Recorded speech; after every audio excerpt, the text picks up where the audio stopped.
कहना चाहेंगे कि अगर साल 2025 तक भारत को संयुक्त राष्ट्र सुरक्षा परिषद की स्थायी सदस्यता मिल जाती है तो ये मौजूदा सरकार की एक काफी बड़ी उपलब्धि होगी, क्योंकि भारत हर तरह से यूएनएससी की स्थायी सदस्यता का हकदार है। और जिस हेलो भाइयों, भारत को मिला वीटो पावर। चाइना को हरा के यूएनओ में भारत को ये सब पावर मिल चुकी है।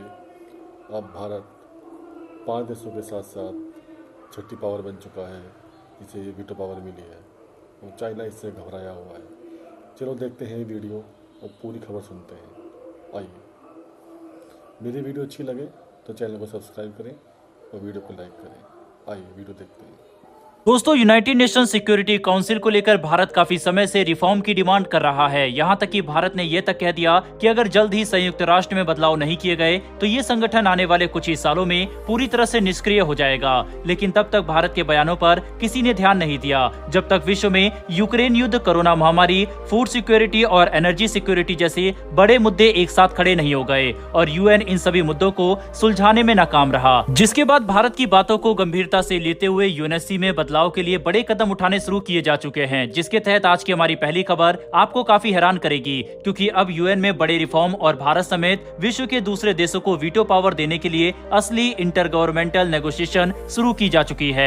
और ये वही नेगोशिएशन है जिसके बाद यूएनएससी में वह बदलाव किए जाएंगे जिनका भारत काफी सालों से डिमांड कर रहा है। ये नेगोशिएशन 9 मार्च से शुरू किए गए। वहीं पर इन बैठकों की पारदर्शिता को बढ़ाने के लिए इस पूरी मीटिंग को लाइव वेबकास्ट भी किया गया, यानी आप इंटरनेट पर इन मीटिंग्स को देख भी सकते हैं। यूएनएससी और संयुक्त राष्ट्र के पूरे स्ट्रक्चर में बदलाव के लिए की जा रही ये इंटर गवर्नमेंटल नेगोशिएशन काफी ज्यादा जरूरी है, जिसमें से एक काफी बड़ा पॉइंट ये निकलकर सामने आया है कि सभी देश संयुक्त राष्ट्र परिषद में परमानेंट और नॉन परमानेंट देशों की संख्या बढ़ाने पर बातचीत कर रहे हैं, जिसके तहत अभी जहां यूएनएससी में 5 स्थायी और 10 अस्थायी सदस्य मौजूद हैं, वहीं पर रिफॉर्म के तहत इनकी संख्या को बढ़ाकर 10 स्थायी और 15 अस्थायी सदस्य तक की जा सकती है। मतलब यूएनएससी में टोटल सीट की संख्या 25 देशों तक बढ़ाई जा सकती है। लेकिन इस प्रक्रिया में ये देखना काफी महत्वपूर्ण होगा कि वीटो पर कैसी सहमति बनेगी, क्योंकि ज्यादा देशों को अगर वीटो पावर दे दी जाती है तो इससे इंटरनेशनल लेवल पर बड़े फैसले करना मुश्किल बन जाएगा, क्योंकि किसी भी प्रस्ताव पर अगर कोई एक भी देश वीटो कर देता है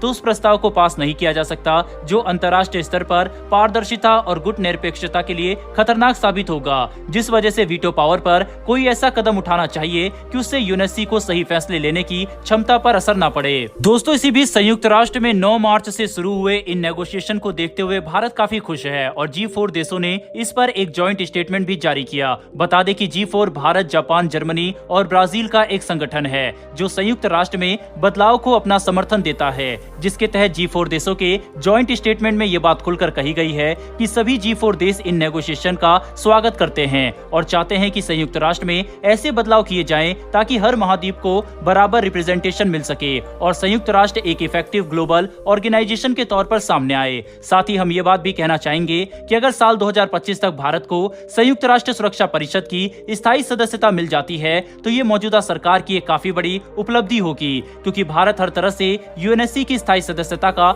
हकदार है। और जिस तरह से पिछले कुछ दशकों में भारत की आर्थिक, सामाजिक और सैन्य क्षमता में बड़ा विकास हुआ है, इसके साथ अब दुनिया भर के देश भारत को एक ग्लोबल लीडर के तौर पर देख रहे हैं, जिसमें यूएनएससी की परमानेंट सीट और वीटो पावर भारत को सही मायने में ग्लोबल पावर बना सकती है।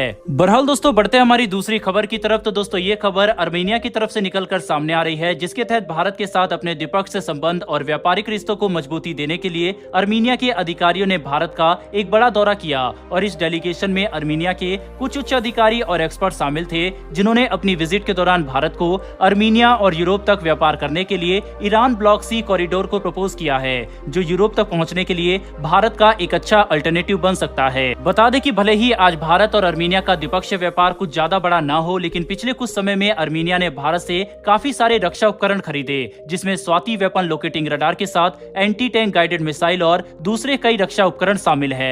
ऐसे में दोनों देशों के रक्षा संबंध तेजी से बढ़ रहे हैं, जिसमें भारत एक एक्सपोर्टर की भूमिका निभाएगा। मतलब अगर हम अर्मेनिया के साथ अपने संबंध मजबूत करने के लिए ईरान के जरिए अर्मेनिया तक व्यापार करें तो ये हमारे लिए काफी फायदेमंद साबित हो सकता है। वहीं पर इसी के साथ ऐसा करते हुए न कि हम यूरोप तक अपनी पहुंच और भी ज्यादा मजबूत कर लेंगे जिससे हमारी कनेक्टिविटी बढ़ेगी, बल्कि हम अजरबैजान को भी काउंटर कर पाएंगे, जो आज तुर्की और पाकिस्तान के साथ मिलकर भारत के खिलाफ एक नया मोर्चा खोल रहा है। ऐसे में आने वाले कुछ सालों में अजरबैजान, तुर्की और पाकिस्तान के अलायंस भारत के लिए एक बड़ी परेशानी बनकर सामने आ सकता है, जिसे काउंटर करने के लिए भारत को आर्मीनिया के साथ अपने संबंध मजबूत करने चाहिए और ऐसा करने में ईरान ब्लॉक सी कॉरिडोर काफी इंपोर्टेंट ट्रेड रूट बनकर सामने आ सकता है। बहरहाल दोस्तों, इस वीडियो में इतना ही। इन्फॉर्मेशन और वीडियो पसंद आई हो तो वीडियो को लाइक करके हमारी आने वाली डेली वर्ल्ड अफेयर से जुड़ी ऐसी वीडियो के लिए चैनल को सब्सक्राइब कर बेल नोटिफिकेशन अवश्य दबा लें। फिर मिलेंगे ऐसी एक नई वीडियो के साथ। धन्यवाद। जय हिंद।